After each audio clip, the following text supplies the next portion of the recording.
Hello, Voices from the Bench community. Pat Kuhn from Ivoclar here. Innovation and education are inseparable partners in our profession, where continuous change offers you the opportunity to raise the bar of dental care and elevate what is clinically and technically possible. So we at Ivoclar have created Ivoclar Academy, where we support you through cutting-edge educational programs and resources. We understand that you have busy schedules and individual preferences for learning. To help leverage your time and maximize your learning experience, the Academy has educational opportunities that are easily accessible and fit any learning style. Whether you are looking for an in-person program or for virtual education, Ivoclar Academy offers multi-channel opportunities that allow you to learn at home, in the classroom, in the office, or on the go. In addition, we offer CE-accredited learning opportunities. You can receive a certificate of attendance for each CE-eligible program or training course completed from the Ivoclar Academy. Simply log on to ivoclar.com and click on the Academy link located at the top of the page to get started. Happy learning.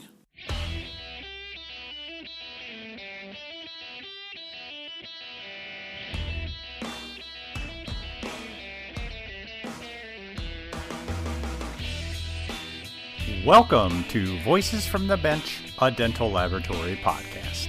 Send us an email at info@voicesfromthebench.com and follow us on Facebook and Instagram. Greetings and welcome to episode 314 of Voices from the Bench. My name is Elvis. And my name is Morning Voice. Morning Voice. We're doing this on Saturday again. My name's Barbara, y'all, and I'm not awake, but I'm here. Come on, Barb, wake up. Drinking coffee. I get you. Me too. This is April Fool's Day, when this episode comes out. So we can play all sorts of tricks on people today. Damn. Do you actually still do that? Is that a thing? I don't know if people still do that. But a week from today, so April 8th, the solar eclipse happens. I'm sure you're aware. Not really. No, did they not talk about it in Florida? Because where I live, we're in what's called a totality. Right? What's that mean? So only a certain section, like a stream through the United States, will have the full effect of the eclipse, meaning complete darkness, and it goes right over Indianapolis. Ooh, that's cool. It's not going to happen again until 2044, and they're expecting unbelievable traffic, food shortages, sold-out hotels everywhere in our city. Are you serious? Yes. I guess people from all over the country are coming to the band of totality to watch this thing. That is crazy. Isn't it crazy? Well, hey, and that makes you special, so good for you. I'm just going to walk outside and check it out. Take a picture. I will try. I don't know. Won't it melt my phone? I don't know how it works. Or maybe your face. Or my face. You need that face. You have a face for radio. Shut up. All right. So what's going on this week? Well, since we're playing episodes from Lab Day Chicago, Barb and I thought it was time to bring back the popular shirts and hoodies that we made for Lab Day Chicago this year. Elvis, do you know how many people ask me about that damn shirt? This is awesome. Yeah, almost every week we get either an email or a message asking if the shirts are still available. This was back in January when we sold these things, so they're still looking for them. I love it when people ask me that they know someone that wants to know if the shirts are still available. Yep, I think I'm one of those people. I'm like, Elvis, come on, can't we relaunch it? Please, please, please. Yeah, so out of all the shirts that we have done over the years, this has certainly been the most popular. No doubt. So out of the weakness of everybody bugging us, we have brought them back just in time for spring. Nice. So head over to any of our social media pages or voicesfromthebench.com/shirts for a link to purchase. All right, now everybody listen up. This sale ends on April 19th, and then you won't be able to get your shirt anymore. So tell everybody you know, just in time for you to have them as you join us in Spain for the ExoCAD Insights meeting on May 9th and 10th. Or, again, we're going to be at the FDLA meeting in Florida. Thank you, Jensen Dental, on June 7th and 8th. So remember, as always, all profits go towards the Foundation for Dental Laboratory, which I believe you're on the board now, right? I am.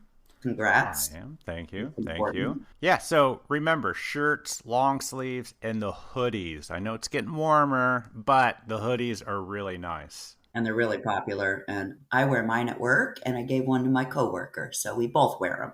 Nice. So we are back this week with another collection of conversations we got while at Ivoclar's Grand Ballroom at LMT Lab Day Chicago 2024. You know, one of the great things about recording at shows is we get to talk to people that we might never run into because we just don't know about them until the show. Or we run into them in the bathroom. I don't know what you do at Lab Day. Or we might get to talk to people we have been wanting to talk to and never had the chance. Or we even get to talk to past guests that come back to update us on the podcast. That's a lot of ors. Yeah, but the great thing is this episode has all three. So first up is husband and wife team James and Sandy Kirk. Love them. Why they both own the lab, how they met is the real story. You see, she's a dentist from Chile, and they met while on a mission trip. And they talk about how they met, how they named their lab One Dental Lab, her quest to get her dental license in the U.S., and their plans for growth. Then the technician's dentist stopped by. We have been waiting to talk to Dr. Ed McLaren. Most people know of Dr. Ed McLaren. I know I do because I'm a ceramist. He's been teaching in the industry for a super long time.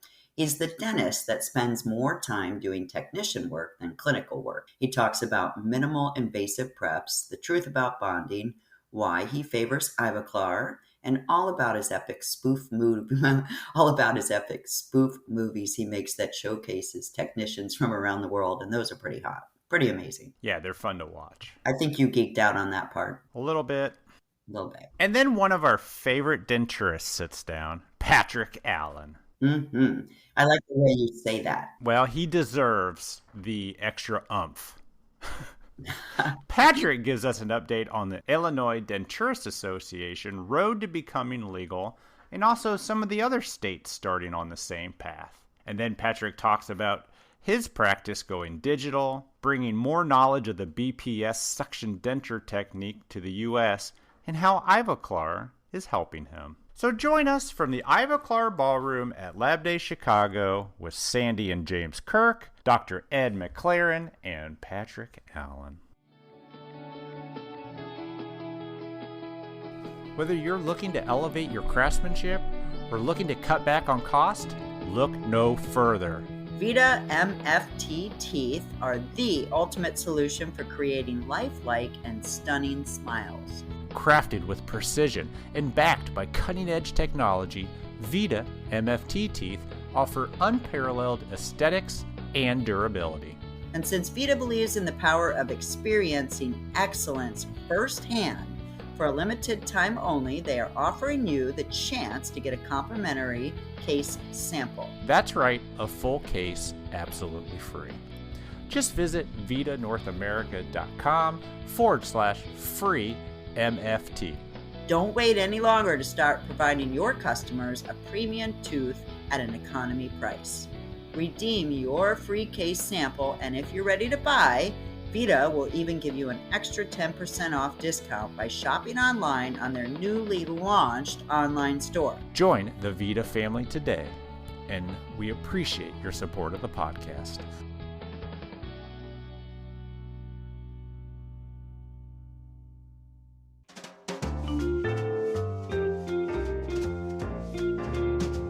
Voices from the Bench. The interview. So this is super cool. Yes. We're at the Ivoclar Ballroom, Chicago Lab Day 2024.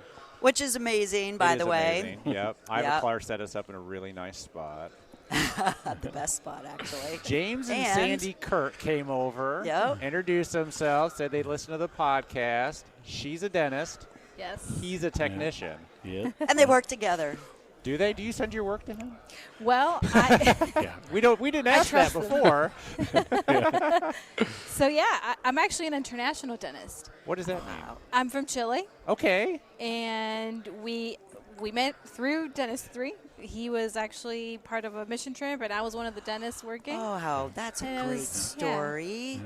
So let's back up. I guess we can back. Yeah, let's back up. So, were you a technician before? Yeah. So, let's start with you. How did you get into being a technician? I was working for a dentist I know. He asked me, he's like, hey, I got this position at my practice, and he thought of me, and I just was a carpenter at that point. So you use your hands. That's a plus for Very sure. artistic. We do a lot of nailing and dentistry. Hammers. Yeah.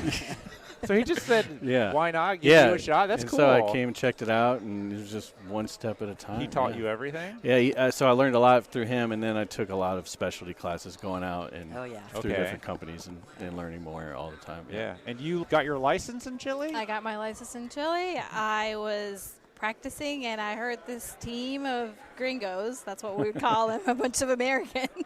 Yep. I love it. So yeah, I just recently graduated, and I just helped out because I can speak English, and English is obviously my first language. So how did you get involved in the mission? Because I love giving back. It's through my church, and they had gone there before doing dental missions before, and I was always the doctor hired me, and I was like, when are we going to Chile? When are we going to Chile? And so that's how we met. So what does a technician do on a mission trip? Usually they just yank teeth and fillings, right? I was actually more of like just making sure the equipment was running. Okay. We didn't have problems, or if there was any kind of, just more of like you a maintenance. Casting or making dentures. I know. I wish No. that was the case. That would be awesome. Because it's mostly, on missions, it's mostly, extractions and, fillings. And so what, simple. you guys took a look at each other and fell madly in It love? kind of happened that way. I'm not going to lie. Wow. Now we got 3 kids and, our own. Yeah. We have a lab. Yeah, our very own lab. successful lab. Yep. Yeah. So you're in Chile and you were in Virginia? Yeah. And you moved to Virginia? Yeah. So, after we kind of had this back and forth online. Yeah. We just decided, let's go for it. And we got married shortly after, a year after. Yeah. And the rest is history. And you came from Chile all the way to Virginia. What'd you think? Oh, well, I actually grew up coming to the U.S., so that's why I could learn the language. Okay. I was familiarized with Virginia. We had friends. Nice. We loved it. Yeah. I mean, I loved it, and now we live there in Virginia, and we love it. And you went through the boards to get your license Oh, again. yeah. I bet that was fun. Yep. So what was that process like? Was it hard? Or? I'd say technically it's all the same. It's just the stress of having to take this one test that I promised myself that I would never go through that again, because in Chile it's the same. It's just a different language. But when I took the leap, I had to do the whole thing. Wow. Yeah. So then you came here, you started a office and then a lab, or did you do a lab, and how did that work? Well, so we started the lab first, So it's about 7 years now. And just one step at a time. I kind of transitioned my way out of carpentry into lab slowly. Did you build the lab? Yeah. With your carpentry skills? Yeah. Hell yeah, you did. How did you come up with the name, One Dental Lab? One Dental Lab. I give it the name. It's actually, God kind of got me into my job. And so he's the one. Oh, I like that. We just make the tea. Yeah. So I was like, it's all to him. Like, my skill comes from him, really. And I can't say I got myself into it, because it really was him lead me into it. Well, it's not surprising to hear you say that, because you went on a mission. Yeah. That's how you met. So obviously your faith is very meaningful to you. So I love that name. Yeah. That's cool. Yep. So, Sandy, did you work in the lab while you're doing your board again? I kind of took over the whole removable side of the lab, which was, it's the one thing that dentists hate, because they're like, I know that. It's so unpredictable. Like, Yep. I sit in my wax room, and then the try, and it's great, and oh my gosh, so the final is so different. I'm like, it's actually not. So you're a technician also, a doctor and a technician? So are you practicing still? And I am right now going to start my residency, so it's a 1-year that's residency. wild. To be able to practice again. But Good I'm for kind of you. already in the clinical work, because I'm training dentists to actually make removable aspect a lot more easier and on they them. need it. Oh my goodness. Yeah. I had no idea how much we as dentists needed this in the field. So, sure. So what are you doing? You're teaching that? Is that what you said? Yeah, well, we kind of partner with as we work with them. I show them the best ways to get better results, predictable results. So as you get clients for the lab, you go to their chair side. Well, and I do a lot of chair side like pickups for locate when they place implants all on 3, Isn't you it know, funny all how- 4 or 5. You know, Whatever. it's funny how much they can't do that. Oh, I mean, yeah. It's like, Yeah. They have not- no yeah. clue. no clue. And I'm like, That's like a majority of my job is picking up locators. yeah, I'm like, isn't that crazy? I don't know what I'm doing. But okay, let's do it. I didn't go to school for this, but okay. So is it just the two of you, or do you have a team We have of Yeah, we got a techs? team. Yep. How many And- are in the lab? Well, we got 8. It's like 8. So. Wow. Wow. So that's Yeah. not a small Yeah. lab. Yeah. That's fairly decent and we're training size. people all the time, and it's hard to find technicians, you know. doubt. So we Yeah, just figured. training, trying to train as much and step people along. Are you upset to lose an employee when she's I good? know. Yeah. I don't know what we're gonna do. A very, very valuable one. Actually, we've recruited another doctor from Chile. We did. One of my good Oh. friends Oh, from that's Chile is genius. coming, and I said, "You want to come to the U.S. and just kind of run the removable aspect?" And I do more than that, obviously. Yeah. But if she can just hang Yeah. tight to that, I Yeah. think we'll be And then as she gets her board, sure. you'll bring Yep. on another one. Yeah. Why not? I'm all Pretty about darn it. smart, actually. Just keep growing them. Yeah. So doctor Yeah. technicians. Yeah. Yeah.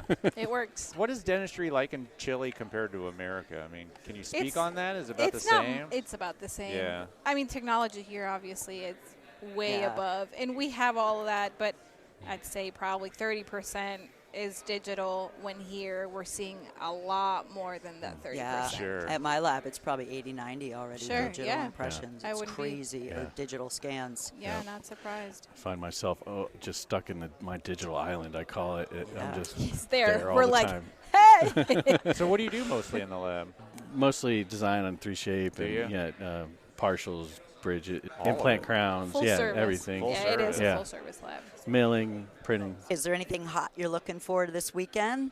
Anything that you guys are checking Yeah, we're out? looking at the equipment and seeing what's new and everything. Yeah. Yeah, getting our feelers out there. And, for her residency, I'm going to be starting another lab. So we're looking at Kind of branching locations. branching off and starting another one. So you're going to lose her and open up another lab? Why not? What are you We bored? might, we might as well. Why not? Yeah. Wow. Is the other lab going to be close? Are you moving? I mean, what, Oh, no, it's staying open. Yeah, no, it's close. It's 4 hours Oh, away from. Sorry, yes. oh, Only so 4 it's going to hours. be, you're going to like have drivers in between kind of Yeah, situation? maybe once or twice a week, do something. Yeah. Yeah, like that. Is it That's another part fantastic. of Virginia that you just don't reach and that's the idea? Or why that location?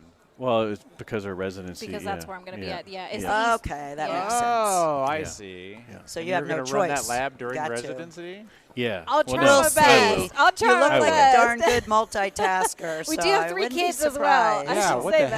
heck? We have Yeah. 3 very small children. Yeah. Where's your Residency.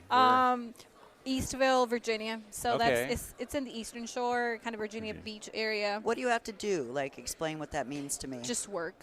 It's just you're working under someone. So it's a rural, Under a doctor, like health clinic, and it'll be NYU.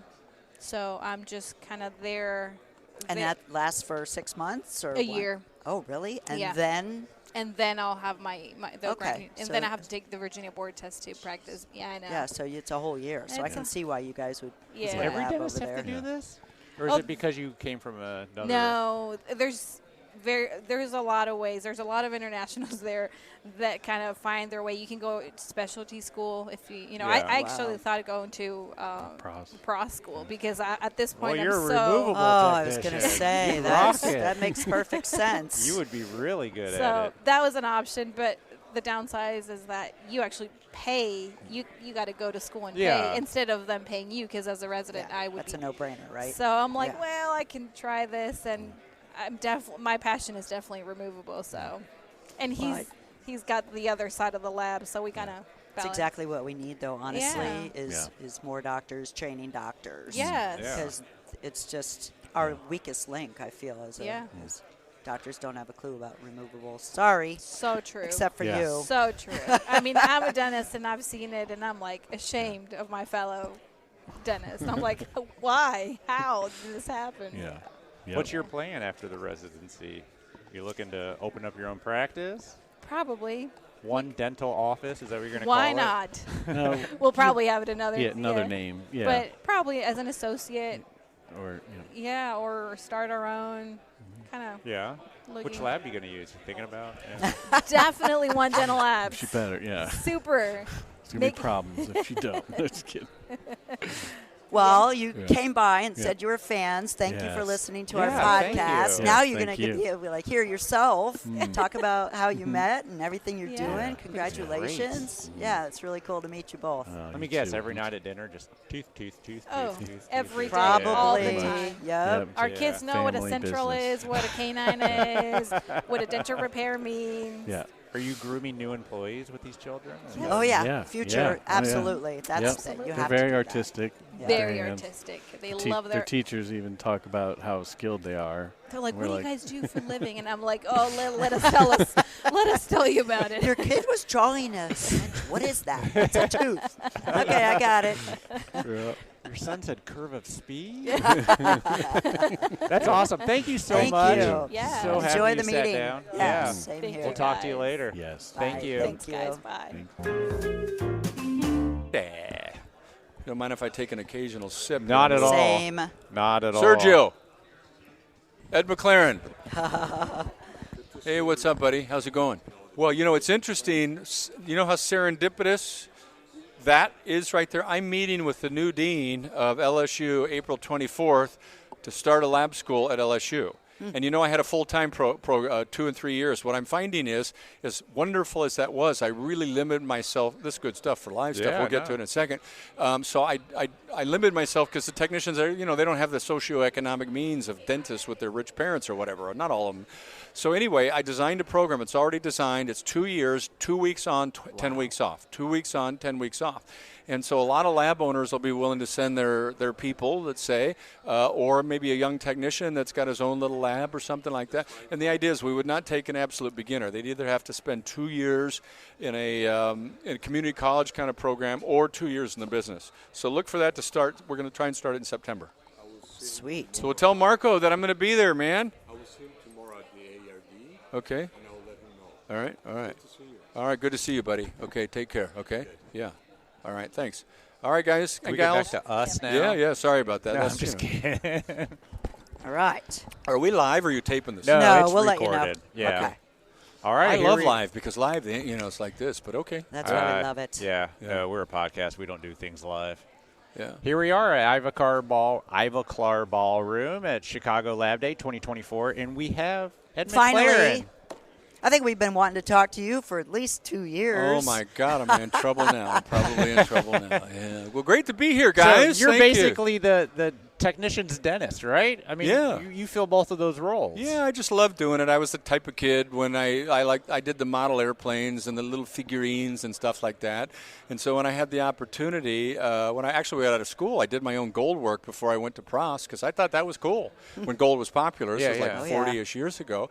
And then I studied with John Sorensen at UCLA. John's around here somewhere. He's at UW now. And John was one of the very first guys in minimalistic restorations that was a prosthodontist, doing veneers, inlays, and onlays out of M-Press in those days. Interesting. And that Yeah, was just so cool for me. And then I had a guy named Wayne Mito, who is the full-time technician, and I just made sure I got the seat next to Wayne. So I said, Wayne, that's cool. So basically Wayne taught me, and then I learned from people like the Gellers, the Siebers, Klaus Mutertes. And so to me, that's my favorite part. Honestly, I love doing the ceramics. I just wish it paid as well as cutting little holes in Yeah, no doubt. Those little holes make a lot of money. So you were a dentist first? I was a dentist first. Yes, I'm dyslexic. I started as a dentist, and Yep. then now probably 80% of my time I'm doing lab work. 20%. Wow. 20% So time how does that work, though? Who are you doing lab work for? for me. Okay, for my patients. I see patients 1 day a week, and then now I occasionally do some lab work for some friends of mine.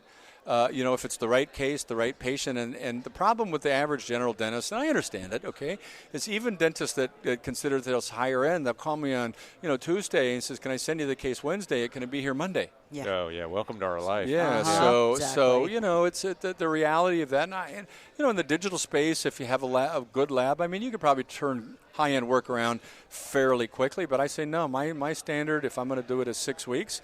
And some say yes, and then when I tell them how much I'm going to charge for it, I usually don't hear from them, which is fine. Okay, which is fine with me. So what is the material of choice for veneers? Obviously, you're speaking for Ivoclar. Yeah, so okay, I'm so I assuming- mean, I've been known for doing veneers. I was one of the very first guy to do no prep veneers. I remember. And I would say I've done over 10,000 since 1983. I started my first veneer in 1983, and I kept pretty good records because I was in, I did school, universities for 22 years, and now 18 years private practice on and on between university stints. And I know that I did more because I kept pretty good records. I had very low failure rate of feldspathic veneers, but the reality is that the skill set's being lost. And, many of the dentists today, if not most, really don't know how to do bonding at its highest level. One of the things people don't understand about bonding is that clearly bonding's for retention, right? But the number 2 reason to have a bond is for stress distribution. When you have two things laminated together and you load that system, it's by definition a constant strain system. The material that's the stiffer material, typically the tooth absorbs more of the stress. Right. So if you don't have a good bond, the material absorbs more of the stress. And so this is one of the reasons porcelain veneers break. So it's a little bit of a challenge, significant challenge to teach people, okay? But then beyond that, it's like, okay, if you don't have a dentist that really knows occlusion, really knows, I can pick on dentists because I'm a dentist. You can pick on your own, right? I'm a prosthodontist. I can pick on technicians too for some of the things they do wrong. So coming back to your question, okay? So I kind of resisted a lot of this stuff for years, digital, monolithic ceramics, just because I could do so much with feldspathic. Oh, yeah. And then about 2015, I said, the reality is I got to teach this other stuff because my technicians, they couldn't get jobs. Let's say some of them could if they had the highest level. So I said, wait a minute, I need to focus a little bit more on monolithics, okay, lithium disilicates, machinable feldspathics, and really see if I can master it. So I've been about 9 years working with it now, and I've got it. I could show you a case, a technician or a dentist a case, and if we were standing patient next to each other, I could do a layered case, and if I really took the time and did a good job and understand what I was doing with layering either Emacs or maybe Impress CAD, or Impress Multi, the conversational distance, you could not tell the difference between the two. Interesting. Okay? I'm a ceramist, by the way. Okay, great, okay. And so, you know that. I mean, but it takes a little energy. It doesn't just come out of the machine where dentists have lost it and deans of dental schools have lost it, honestly.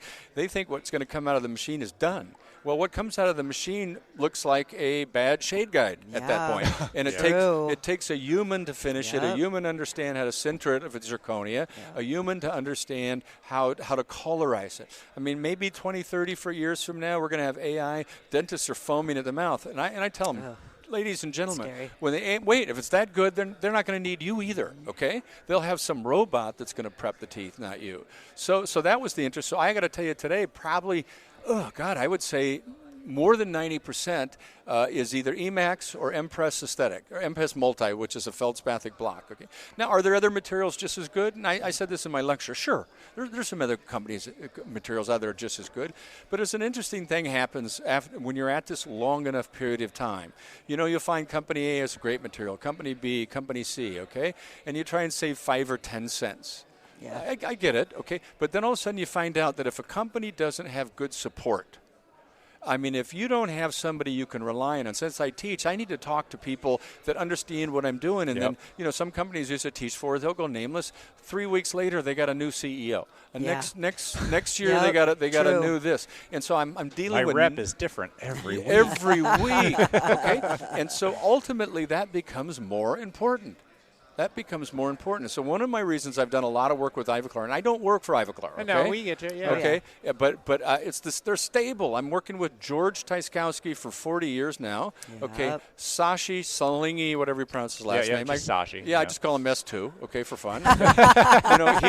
He was at UAB before I was teaching there, so he's been very stable. John Isherwood. Oh okay? yeah, Jeff Smith. So the people that I'm dealing with, Tom Hill. Okay, they've been there as long as I've been, more than 10, 20 years. Yeah. So to me, that has become a more important issue.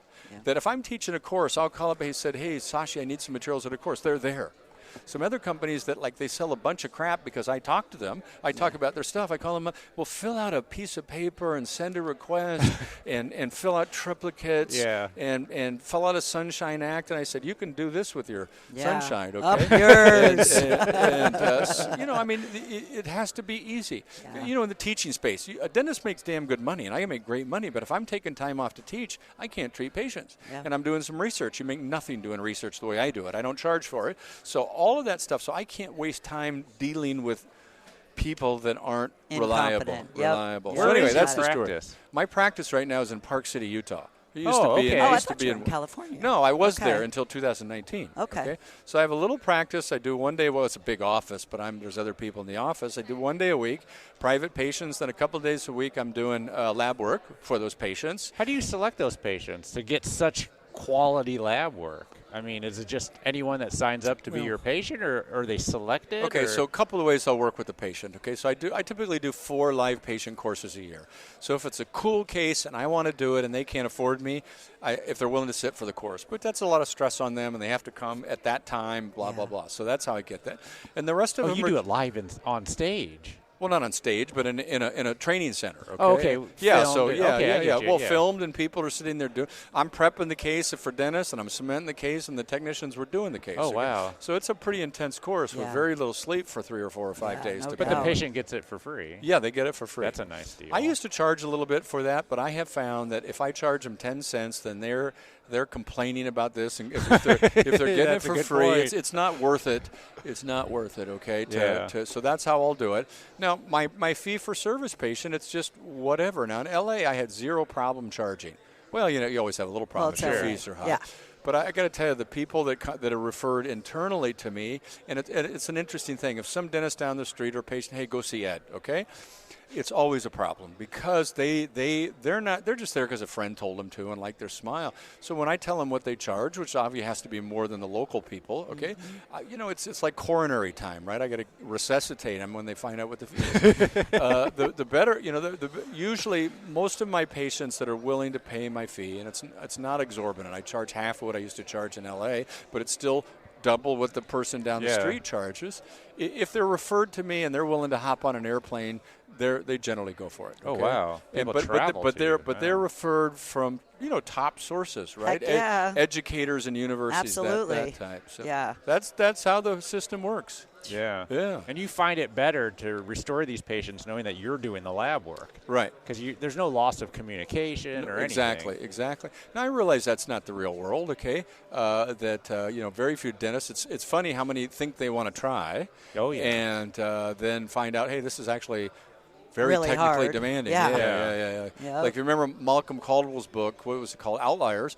He says in his book that you need a minimum of 5,000, ideally 10,000 hours to master something. Well, you work roughly 2,000 hours in a year, so it's an absolute minimum of 2.5 years to become a master ceramist, which I think it's 5 years. I think you need about 5 years to really master your craft. Yeah. So, but I don't do it to make money. I mean, I could make a lot more money if I was just a dentist. I do it because I love doing it. No, sure. And listen, what I try and teach dentists, like I said, since I'm all of those things, I said, God, no matter what they charge within reason, okay, is a great technician will sell dentistry for you. And you know what? You send a patient, let's say, or even virtually today, which is great. You can do all that stuff. Maybe you diagnose 4 veneers. And the technician looks at it and says, it'd really be a nicer case if we did 10. And here's why. Not trying to oversell, but if we want to get maximum aesthetics, they just sold 6 veneers for you that you were afraid to talk to the dentist about. And then if you try to sell them the 10 veneers, you're overselling them. Yeah. Okay? So a great relationship with a high-end technician is phenomenal for a dentist. Now, obviously, you're not going to have an A-list anterior technician do your second molars. So I tell dentists you need 2 labs, okay? You need a lab that does good work for your posterior teeth. You're happy occlusally. You're happy drops fit. in. Drops in. Okay, then you need an artist for your front teeth. So that's the model. That's the model. So for all of our listeners that have never seen your movies, how the heck did you get into that? Oh, God, that's a Was funny that thing. your brainchild? I'm sure it was. Okay, so I've made 8. Is there more than one? I've done 8 movies that would qualify as Hollywood They're character. sweet. We saw one at the event. I've only know of one. Well, no, okay, go to Ed. I have 2 YouTube channels, and I'm still trying to figure this out. One's Edward McLaren. One is Ed McLaren. So on Ed McLaren, my YouTube channel, Ed, okay, you'll see there's about 5 of them there. I typically wait for a couple of years to get a little mileage out of it at one of these meetings, and then I'll put it up there. Now, a couple of them they took down because I was using some Rolling Stones music, and they didn't like that. Oh, so, yeah. But anyway, so how it started, about 2000, I started to learn digital like everybody right around then. That was sort of the start of digital cameras. And then, I learned a little bit about After Effects and Photoshop, so I just started using images of my work. And travels and fun stuff, which you see everybody doing now, right? Oh, yeah. Okay. Yeah. All right. And I beat everybody to the punch, and it was just so much fun. I was having fun doing that. Okay. So you do that for 4 or 5 years, and that actually kind of got boring. And then somebody says to me, "Hey, Paul, how you doing?" Somebody says, See, it's live. Yeah. Told you. Yeah. Somebody says to me, "Hey, Ed, why don't you do something with some people in it?" So I thought, okay, if I was going to do something cool, the first one was in 2008. I thought ceramic. I thought Star Wars was kind of everywhere. The second round was at 1, 2, and 3 came out in those days, and I thought, hey, we'll do something called Ceramic Wars. Okay, so that's where it started. Mm-hmm. God, it was $92,000. That was a lot of money because I didn't know any people in Hollywood, so they charged me rack rate. And so anyway, I thought, let's do it in 3D. Okay, so we did it in 3D. You and it was filmed it in 3D? Yeah, that was $7,500 a day to rent the camera Whoa. in those days. Okay, so that's when it was just coming out. So anyway, I had the bad guy was Darth Pulp Killer, and the Pulp Death Star. That was really awesome. Did you write all these? Yeah, of course. Yeah. Excellent. I mean, it's not that hard when you have a concept in your mind, and you just figure out how you're going to relate it to what you do. And I didn't, obviously I didn't think of Star Wars, so I did Raiders of the Lost Art. The Raiders of the Lost Ark, okay? Yeah. I did what's called The Source with a twist on the Matrix. I've done 3 Star Wars movies, okay? One was Ceramic Wars, Return of the Ceramist. Another one was Ceramic Wars, The Last Crusade. Yeah. And then I did another one. I can't remember the name of it right now. And then I actually wrote a script for a new one to steal from the new movies called Ceramic Wars, The Last Jedi. Or Last Ceramist or something like that. Okay. How the hell do you find the time? Well, basically, I don't do you anything don't else. sleep, right? Yeah, I don't sleep enough, man. I didn't sleep well last night. So anyway, what happened? that becomes your hobby, right? Yeah, you There's get only into so it. much You get time. passionate about it. Yeah. Some dentists play golf 6 hours a week. I make movies. Okay, so I don't do any of that stuff. I do teeth, movies, and I work out a little bit. Yeah. A little bit of my karate. So that's how it all started. And then it's developed its own life, actually, to tell you the truth, where people now are expecting it. And like I'll do a lecture today, the room fills up. You can see there's only 20 people in there now. They watch the movie and they leave, but at least, it's fun. Got to end with the movie. Yeah, well, no. Well, actually, that's what I used to do that, but it was too much work to make 2 movies. I'd made an intro and an exit movie. They showed The Ceramists Never Die. Yeah, Is that I did the name that. of it? Yeah, DTG. That was cool. Well, okay, I showed the new version here. Okay, so that was 19 minutes, so that's a little long for me. It was pretty sexy. I liked it. Well, thank you. Okay, but I re-edited it to make it like a music video, what's called a super trailer, where you still see the whole story. Okay, but it's bouncing around a little bit. So it played today. I played it today. It was 9 minutes and 20 seconds. So Awesome. That's what's gone on. So. That's cool. So you're working on another Star Wars movie? No, I have a script for a Star Wars movie. Have you thought about Star Trek? Well, I don't know that I'm going to ever get to that. You get to a point, man, it's getting they're really expensive. Yeah. That sounds like and it. I'm in my mid 60s. Okay, so I put a lot of time and energy into that. Okay, and so the next movie I'm going to shoot, it looks like, is going to be called Ceramic Sensei: The Last Karate Kid. Oh, so it's going to be a fun twist on the Karate Kid. Yep. Okay. Yep. So I was going to call it the Karate Grandfather because I'm actually being the one trained. Okay.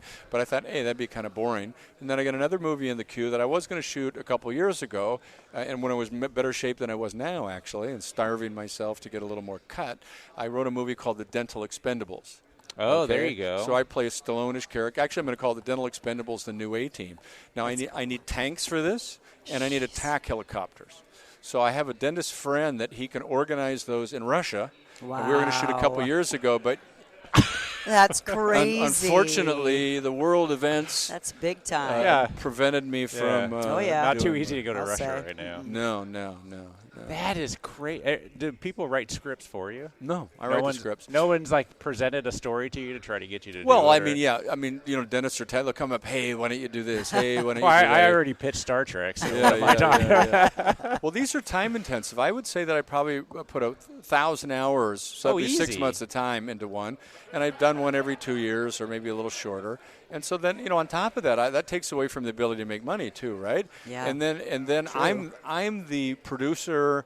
I'm usually I've acted in all of them, okay? And so I'm doing all the work. Yeah. And then to keep the cost down, and about as cheap as you can make a really high quality movie is about $50,000. That's as cheap as, and that's where you're doing. You're contacting everybody. You're buying the water bottles. You're getting the sound people. You're doing whatever, okay? And that's paying very minimal for actors. Now, typically the dentist actors or technician actors in my movies I don't pay, but I usually have to, if I have to get some extras, they typically rack rate in Hollywood is about $300, $350 a day. So I got to find those people, and then I got to find sound people. If I'm overseas, which I do, I've done most of them overseas somewhere, it doesn't make sense to fly my sound people there, okay? Yeah. Sure. Or fly my electrical people, my lighting people. So usually I just find people there.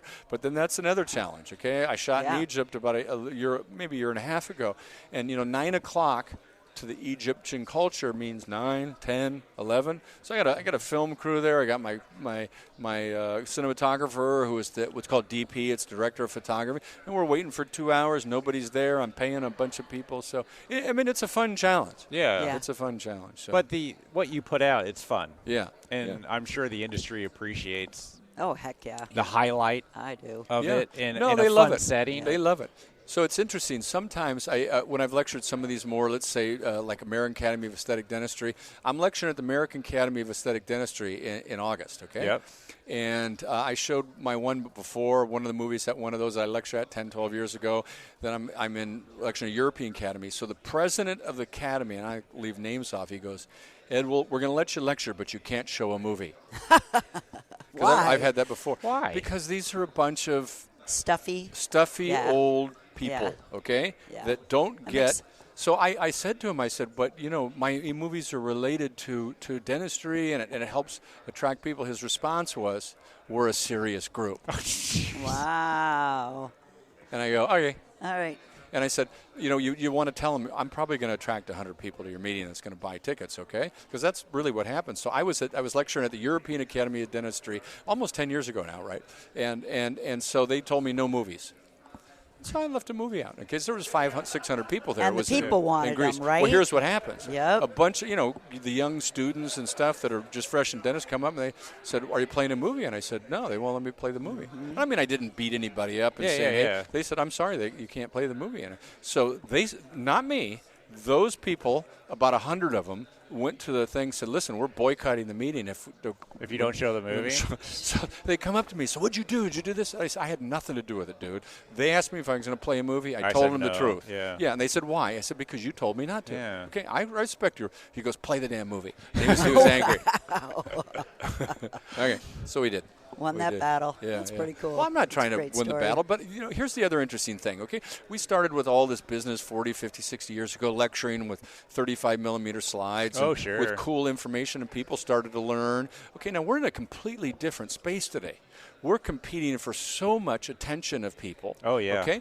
Yeah. And if you don't have some entertainment value, I don't care if you're telling about the newest thing on earth or the newest thing on earth you might want, but everybody understands in the marketing space today, if you want to capture people's attention, you better make them feel good. You better entertain them a little bit. They better make a Hollywood-style movie. Or something cool. I mean, you cannot see an ad anywhere today without some attention grabber. Oh, yeah. Right. Okay? And I don't know if you saw, but I mean, what is there, 40, 50, 60 people in there? When the room fills up, okay? Because they want to see the movie. Yeah, and my material is not that much different than anybody else. It's good material, but they're there. That's the hook. The hook, the movie fills them up, fills the room, and then they stay and listen to the lecture. Have you ever thought about putting all 5 of your movies together and have an event where we could all sit and watch all of them? Yeah, we could do that. We can organize that. I think that would be cool. Because like I said, I only knew of the one. I didn't know you did so many. I did 8. done 8. Eight? So, You put them all together. What is I would love to do that, kind of like a film festival. Yeah. Now, people always ask, if you ever want to send these to a film festival, here's the problem I ran into, okay? Since I use music from original movies. And you use their themes and ideas. Well, the theme is okay. They don't get you for that. But if you use original content, here's where they get you, okay? Now, here's the interesting thing. Michael Eisner, former CEO of Disney, okay, he would sue anybody that had a likeness of Mickey Mouse or anything Disney. And he went after him. He didn't care if it was a daycare center with a bunch of old people. So it finally went to the Supreme Court. Somebody finally challenged him. The Supreme Court came down with a ruling that said, listen, and they called it the parity law. It says as long as you're not degrading the brand, okay, and they're not charging for it. And you're not claiming to be that brand. Yeah, and you're not claiming to be that brand. You're not charging for it. You get a pass. So I checked with an attorney. They can't do anything to me unless I charge for it. Okay. Oh, So if somebody else is paying to be in the audience, that's nothing to do with me. Okay. Interesting. But if I'm not making any money back from it, then I don't run into any legal issues. That doesn't mean they can't try to sue, but they wouldn't. But you win. haven't, have you? No, God, I haven't. Nobody even talked to me. Okay. That's because great. they don't denigrate anything. So the nice thing is that spreads the word a little bit. The only thing that happened was on YouTube. A couple of the movies got taken down by YouTube because, I don't know, the Rolling Stones complained. And No, even our podcast, we use theme music that I bought, and YouTube still says it's copyrighted. And I'm like, whatever. Right. I mean, well, that was the other thing, too. My movie partner, okay, that's fully in Hollywood, and so we started a company together. So he said, well, we can do original scores. If you want to get around it and play it at a film festival, do an original score. And I looked into what that would cost. I couldn't imagine. And you know, the other thing is I'm purposely trying to make a connection to something that people already know. So, you know, the fact that they can hear Indiana Jones movie, the fact that they can hear James Bond movie, right? That's an attraction. And, and my goal is not to make money or do a film festival. My goal is to get people into my lectures. But these movies aren't going to work outside of our industry. No. You got to know your audience. No, you got to know your audience. Yeah. I would love to see all 8 presented somewhere. Oh, we're going to pull them up. We'll pull up YouTube. You can see the ones on YouTube. I want to sit down somewhere with other technicians and watch all 8 have of them. A party. Popcorn, make a big deal out of we it, can like do an that. event. Have an intermission. You know, That's like cool. after 3 or something like that. Like as soon as Lab Day ends, we all go into a ballroom and watch I think it would be cool. All right. How about we do it here? My only fear is nobody'd come. Hey, someday Ivoclar wants to sponsor. That's not a bad thing. There you go. So. Well, it's out there. They know about it now. Yeah, they do. Oh, great. Yeah. Ed McLaren, thank you Thanks. so much for sitting down. Thanks I for sitting appreciate down. it. Wait, we forgot. What are you talking about here in Ivoclar? We got. I showed the movie and I talked about my digital workflow, but I also talked about some research I did with Ivoclar materials on their lithium disilicate and also on their new zirconia prime aesthetics. Love that. And then I related it to how I finish, okay? Because it's not just the material, it's how I use the material. So I talked from a dentist perspective, what the dentist needed to know about the digital space, okay, that are adaptions, which they really haven't heard. And then the last thing I talked about was what I call the final touch. How I take what comes out of a machine and put the humanistic touches in it that brings it to life. So that was the topic fun of the lecture. part. The fun the part. occlusion, do you stain or polish? Okay, so here's a big issue about occlusion. I mean, obviously, if you stain, it's microscopically rough. Yeah. So what I'm going to do is I'm going to colorize and I'm going to glaze the facial of restorations. Yep.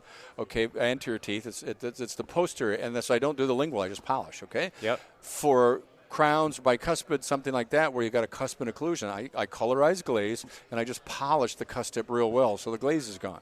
Yep. So wherever I'm going to have a centric Biting stop, I've polished surface, it exceptionally well. Interesting. Okay. So it's not That's just great advice. either or. So it's a little bit of both. It's taking Interesting. advantage of why you would glaze, why you would colorize, but also understanding the dynamics of the occlusal issues with glaze. Yeah. Yeah.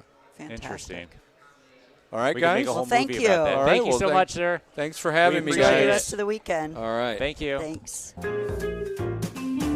All right, we got an old-timey guest here who's been on, 3, 4? How many times have you been on? Oh, 10? I think 3 times. 3 times? 3 times, I yeah. think so. Well, it's great to Patrick have you back. Allen. Patrick Allen, the greatest denturist Ever. ever. Easy now, easy. Because you Okay. know we're denturist fans, Absolutely. of course. Absolutely. Yeah. So what's going What's on, up? Patrick? Oh, everything all at once. Yeah? No, it never stops, right? Yeah, sure. It So- shouldn't stop because when you stop, you die. You So, don't no. stop till you get all 50 states, right? That's where it's going. Yeah, you got to give us an update. All right. What's so up? In my spare time that I've been trying to procure, I've been helping out the Illinois We Denturist love them. Association. Oh, Mandy and Katie. Yeah, Katie. So yeah, they're really making some good inroads. We had a really good reception at the National Denturist meeting. They made a lot of friends, got a lot of donations. Everyone's really supportive of the cause. Cool. We kind of formulated a plan to come here and make some more friends and try to get some more Yeah, support. they have a booth They have downstairs. a booth. We just visited it. I gave them both hugs. And said, They look busy. And so They one do. of the things that we've been really working on is just trying to get some presence and get seen. And we had huge support from some great technicians like Stefan Rohrbach. He did a table demonstration. Nina, you'll have to pardon me because I can't.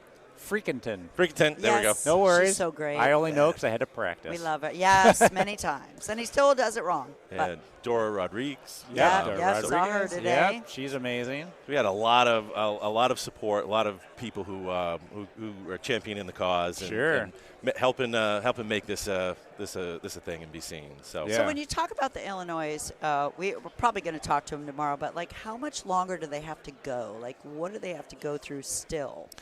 It's funny you ask. Because I know you know. Well, if you know, you know. Well, kind of. So they have a bill, and we've been in touch with the Illinois Dental Association.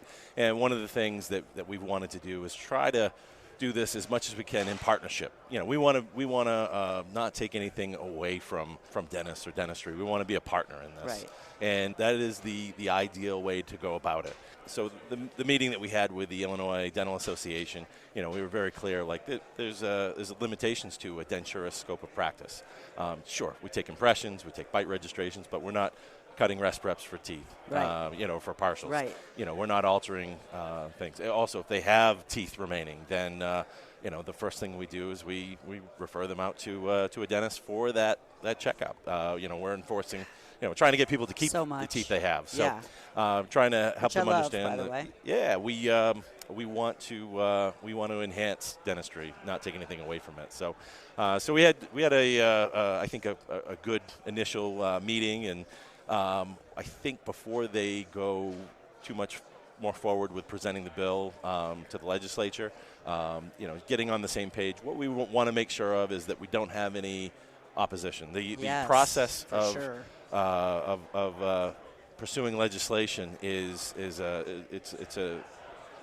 daunting. It is. It's expensive. It's long. It's rigorous. And there's a lot of elements there. Yeah. And so one of the things that we want to do is we want to try to, if we can, have an ally rather than an opposition. So right now that's kind of where we're at, is trying to get some form of an agreement or acquiescence from them. So. And there's no better supporter than you, because you've been down that road, and so to have you on their side, to be able to kind of walk them through everything. That's it. It's awesome for them. Any other states in the process? Yeah, so we've got a gentleman who actually just joined the National Denturist Board, Dario Zuniga. Okay. He actually works in-house with a prosthodontist. They totally see the value in having a denturist scope of practice. So same thing, I'm wearing my old NDA shirt that says, what does it say? Ask me about denture. I know, that's what I saw when I walked up. So we went earlier, my daughter, she's with us, and she loves to go to like high tea. So there's a hotel down the street that does like a high tea with little, little cookies. And so we went and did that. And then out of the blue, someone comes up and kind of like slaps me on the shoulder. And it's a prosthodontist that works at the school in New York. And he said, I love what you guys are doing. And so I think there's a lot of old thoughts that dentistry and prosthodontics, we can't work together. We can't appreciate one another. And it's a different time. It's a different place. And, we're seeing, a certain level of acceptance and understanding. And, we just have to continue to make inroads and, and be seen in a positive light and, take the mantle. So what are the other states that are working on it? So there is a gal who she's just started a Denturist Association in Virginia. Oh, nice. And then there's been a handful of technicians in Michigan that have had some interest, but it's again trying to get a coalition of people that can kind of go through the steps in the process. So that's what we're doing, is just trying to foster that, because as an outsider, it's very difficult to go into a place that isn't your home and try to talk to legislators and say, oh, this is what we should do. You really need a homegrown coalition to be able to execute that. Yeah. And not only that, but you need a homegrown coalition that's politically minded. Yeah. And, they have to be that side of their brain. Not only are they technicians, but you've got to be into politics. You have to know what to do and all of the rules and all of the red tape, and there's a lot to it. And that's it. So one of the things that a lot of people have said is, why not do a national effort, or a national bill, if you will? And at the end of the day, every state has its own, rules, regulations, states' rights. If we were to tackle a national initiative, even if it got passed, you may see some pushback, and So I think it is something that has to be kind of attempted one state at a time, so it can be built in its own way. Yeah. And then you pull people in like you that have been through it, and you can kind of pull all those things together and be able to help advise them. Right. Yeah. So no, that's kind of where we're at right now. There's a lot of there's definitely a lot of interest in it's events like this at Chicago LMT that are going to catapult it. Absolutely. Yeah. We're going to be able to make friends and be able to start to expand the interest and and I think you are. Yeah. Being here especially, you're going to have 5,000-6,000 technicians that are going to walk by that booth tomorrow and check it out and ask about it. Yeah. And I mean, there is no better press than that. Well, that and so like one of the other initiatives that I'm working on back home in Maine is getting into high schools and trying to get young people interested. That's a great idea. Yeah, it is. Well, one of the things I'm really focusing on too is because we have such a need also for dental technicians. Not everybody wants to go and work direct with the patient, work in the mouth, but there's a lot of people. My sister, who is a denturist, she hasn't given up her license, but she has no desire to practice directly with patients anymore. Yeah. She wants to go into the lab, put her headphones on, and grind and polish on dentures. There ain't nothing wrong with that. It takes a certain skill to want to deal with a patient and live and talk to them and all of that. It's not made for everybody. That's for sure. So it's one of those things, though. We have such a need. We could, in Maine, we could triple our numbers and still not have enough denturists to fill the need that's there. That's nuts to me. Yeah. I mean, that's great. But you yourself in your private practice, you've taken on digital, right? Yes. I've been watching. That's an update. It is. Give it up. So, I think when we initially talked, I was just like dipping my toe in the water. Wow. I have fallen in. I'm soaking wet. We're there now. And you love it? For the most part, I do. I figured out a way to kind of embrace the crazy. That's cool. But it does. It's absolutely taken our small 2-person practice and started to afford us, like it's probably shaved. A life? Yes. To be conservative, it probably saves us somewhere between 20 and 30 hours of labor time a week. That's huge. All of our listeners, y'all, that's huge. Yeah. So what do you do? Literally. Scanning and printing dentures and designing on 3Shave? Yes. So back in 2020, we bought an iOS and a desktop. I got a Trios 3 and an E4. And just kind of went along with a lot of the Canadians that I follow. That's what the hardware they were running with. Yeah. And so I was like, that's what I'm going to do. That's what everyone else is doing. Trios is a great scanner. But for about a year, I didn't really do much with it. We were so busy coming out of COVID. I really didn't have the time to sit down and put my hours in. Yeah. But I also didn't quite understand. I didn't have a mentor. So I was kind of just flying blind, and as soon as I hit a roadblock, I was like, turn this thing off. Let's get an impression. Yeah. Yeah. So exactly. After about a year, actually when it came time to renew dongles and pay those fees, I was like, wait a minute, what are we doing? We got $60,000 worth of paperweights. We need to figure out how to put this to work. So I went on kind of an education bender. I traveled here, there, and everywhere. Yep. I think we figured out I traveled somewhere over like 100,000 miles to different. Went to Ireland and Canada and Australia. Oh, that Ireland guy we had on. What was his name? Paul McNally. Yeah, I love that guy. Yeah.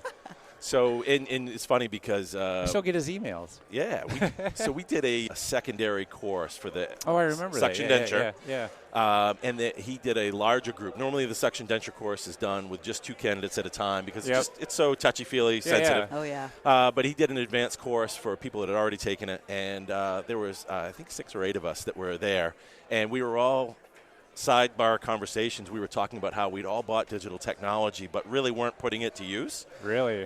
So he said, "Well, all right, guys, if we could put on an introductory level course, would you want to do it?"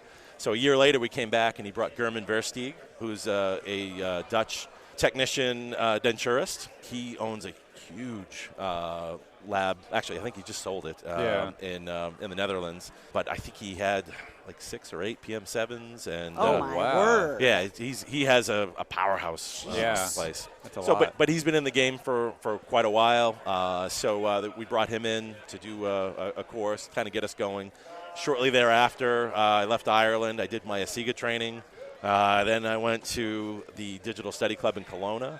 But before that, I spent a week with Luke LaRoque-Walker and Paul Imperius. Yep. Wow. And they really pushed me up. They helped me get over a lot of roadblocks. And that's what you'll find. Well, what I found with digital is one little roadblock could absolutely showstop you. And you need to figure out how to work around it or go through it, or that's. And as the old saying goes, you don't know what you don't know. Exactly. And so there's simple things that I was so close yet so far away. Yeah. So they really helped me out a lot. And then I probably within 3 months, we went from just doing immediates and chromes with the iOS to now I'm designing and doing some reference denture technique and getting into. All right, how do I mishmash my analog and my digital? So some of the stuff that you hear and you go, oh, yeah, I think that makes sense. Now all of a sudden, go, I get it now. Yeah, that's awesome. So expand on that, though. How are you mishmashing the analog and the digital? Like, how is that? Like, what are you doing? What's your process? So every once in a while, especially when it comes to the SEMCD process, there are times I'll have issues with being able to draw my borders high enough so I can encapsulate enough of that peripheral roll. The where it's so thin in certain areas and so thick in other areas. 3Shape maybe struggles a bit to get the outline that I want. So there's times where I'll actually take and maybe pour a physical model and then scan that and bring that in. Okay. So that way I can have the Makes land sense. areas that I want. Yep. So that's really important. I can't afford to lose Well, that. you still got to do bite blocks to establish a vertical. No matter Sometimes. what digital you're doing, you still have to do that stage. Yep, I mean, yep. you got to do an analog somewhere. That's it. So, and I can't emphasize enough. So one of the things, too, Joseph Rotoni, I don't know if you're familiar with him. Sounds familiar. So he's a Hungarian technician that I met through, I've seen his stuff online, followed him for years, but Paul McNally brought him in to help out with some of the SEMCD stuff. And but he wrote it's called BPS Step by Step. Mm-hmm. And it is all analog. He is not a digital technician at all. He sort of gives you a funny look when you mention it. Yeah, one of those, But he's a Gerber-trained technician. He's phenomenal, and his photography is great. But he wrote this book, and it really kind of does a great photo documentary of the BPS and SEMCD. Which is the suction denture. It is, So the SEMCD is based off of Ivoclar's BPS. Yeah. Okay. Now, it's not really pushed here in the U.S. I think there's a sort of an attitude that Americans want it fast and cheap. This is a more kind of premium sort of methodology. But if you talk with Stefan Rohrbach, that's kind of along the line of what he does. Very kind of Gerber type of denture philosophy, start to finish. So he wrote this book. I wanted a copy, but he said, I can't be shipping this all over the world. So at one point he asked me if I'd help distribute it. And I said, well, maybe, but let me talk with Ivoclar. Let me see what we can do. And the U.S. just BPS just doesn't have that hold here. Sure. So that's one of the things I've actually been doing here is talking with the Ivoclar crowd and trying to get them to bring the book. Yeah, well, I've already brought 100 copies of the book. Oh, so that's one thing. That's We're going to have a website up for people if they want to purchase the book. Nice. It's a fantastic book. But talking with the folks at Ivoclar, behind the scenes they are looking at bringing BPS and SEM-CD courses and technique to the U.S. Probably at least 3 times a week. I get a message from doctors, prosthodontists, and technicians. Hey, when is there going to be BPS in the U.S.? Yeah. So there's definitely a hunger for that kind of education. So to that point, I've already started bringing Paul McNally and Peter Anastasia from Australia to the U.S. and Bangor, June 14th and 15th. We're going to do a live patient demonstration. Oh. Where? In Bangor, Maine. Wow. Okay. I know not the biggest draw, but it's where I live, and Yeah. I've got the facility for it. So, this is we quickly went from we were going to originally have about 20 people. We were going to do it at the hygiene school. They allow me to use their facility. Nice, yeah. But as soon as we said that Peter was coming along, because Peter does he a BPS instructor. He's the SEM-CD, Dr. Abe instructor, but he also is very digital savvy. He's kind of like he's been in it as long as anybody. I think he owns like the number 2 PM7. It's either in Australia or the world. I can't remember. Really? Wow. Yeah, he and John Batchelor got into it very early on, probably 7-8 years. So there's not many people that have as much digital acumen, but he does a BPS and SEM-CD digital version. That's what I was going to ask. Can you do it digitally? So Absolutely. And, Heck yeah. And so the big thing with digital is the data transfer, right? Yep. Once you've recorded those impressions, once you've recorded that bite, you don't have to worry about acrylic, changing. You don't have to. You don't have to worry about Nothing's going to shift on you. Yeah. Correct. Teeth floating, whatever when you're processing. Yeah. So no, I think there's a lot of merit and benefit to that. I went to Australia to train with Peter back in November. I spent the week of Thanksgiving taking his digital BPS course, and then that's how shortly thereafter he said, "Oh, mate, we ought to do this in the States." So we said, "Hell yeah, we do." Absolutely. Let's go. So and he and Paul are good friends. So they're looking forward to the opportunity to try to bring this to North America, and it's going to be a great course. Sounds like you are. That's for sure. We're loosely expecting probably 70 to 100 people to attend. Yeah. Holy schmoly! Got a ton of interest. It's going to be. Can Maine handle that many more people? Yeah, we're gonna like double the population. Yeah. So. Well, that's great. Yeah. I'm so excited We for you. got a lot of projects. My wife and I, and again, all of our spare time, we're looking at doing more Con Ed courses. Yep. And everything from, even just doing very basic, denture stuff especially for the doctors that are coming out of school that don't have a ton of hands-on. They don't have any. They don't have any, They don't have any. So, Seriously. this is not just about denturists. It's about providing better denture care. For the patients. Yeah, absolutely. And one of the things that I heard Robert Cryer say to me once is that, denturists have a role. We could be the denture experts, and especially where it comes to digital technology. It's one of the things I'd implore all denturists to take a closer look at what digital technology not only can do for you in your practice, what it can do for your patients, but also what it's going to do for us as the digital denture experts. Yeah, that's great. That's great advice. Yeah. Seriously. That's awesome. I love everything that you're heading. It sounds great. Just trying to make this a better place, man. Yeah. I love it. Yeah. Thank you for the update. Yeah, Have a great meeting. Good luck with all the bills and all the help that you're giving to everybody. Yeah. I wish everybody well. Yeah, we're gonna do good stuff. Well, thank you guys for having me on. Every time, man. We love it. Absolutely. All right. Patrick, thank you, sir. Thank you. Happy Chicago. Huge thanks to Sandy, James, Dr. McLaren, and Patrick for sitting down with us at the Ivoclar Ballroom. Great, great, great conversations. And you and I both love hearing stories of married couples in dentistry making it work. And it really does sound like James and Sandy have found a really good formula for them, and they are kicking butt. I cannot wait to see where your labs are in a few years. And thanks again, Dr. McLaren, for giving us a little time in what was sure to be an extremely busy lab day for you. Be sure to check out this episode's show notes to check out some of the movies that he's made over the years. They're pretty cool, gotta say. Who knows? Maybe next year there will be a movie night with popcorn, snacks, and we can watch them on the big screen. I think that was your idea, wasn't it, Elvis? I love the idea. I think it would be fun. Mm-hmm. And as always, we appreciate Patrick and all the good things he's doing for denturism. I was serious when I said that we support it, and I think it can only bring good things to patients that need dentures and partials. All right, everybody. Go check out the link for the shirts. Purchase some. It all goes to the foundation. And we will talk to you next week. See ya. Bye.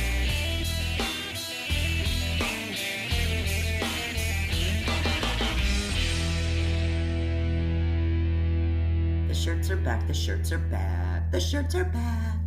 Oh, yeah. The views and opinions expressed on the Voices from the Bench podcast are those of the guest and do not necessarily reflect the official policy or position of the host or Voices from the Bench, LLC.